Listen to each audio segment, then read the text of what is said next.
When you hear about a platform that promises to handle almost everything in digital marketing, creating social media posts, managing customers, building websites, even finding leads, you might think it sounds too good to be true.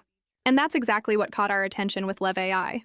At first glance, LevAI looks like a one-stop solution powered by artificial intelligence.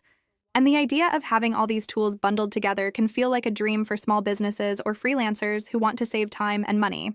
But once you dig deeper, questions begin to surface.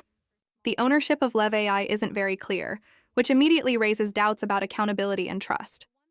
The AI tools it provides can automate certain tasks, but like many AI-driven platforms, they have limitations in creativity, originality, and long-term reliability. Then there's the way LevAI is structured.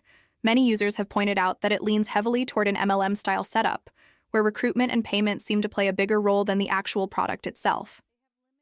On top of that, usage restrictions make it difficult for people to freely apply the tools in the way they might expect. And the overall quality of AI-generated content often feels generic, lacking the polish needed for serious marketing. Some users may find value in the platform for quick, basic outputs, but others may be disappointed when they realize the results don't live up to the hype in real-world business use. That doesn't make LevAI an outright scam, but it does put it in a gray area where caution is necessary before investing your time and money. If you're considering LevAI, weigh both the convenience it advertises and the limitations that could impact your work. Because in digital marketing, cutting corners with weak tools can end up costing you more in the long run.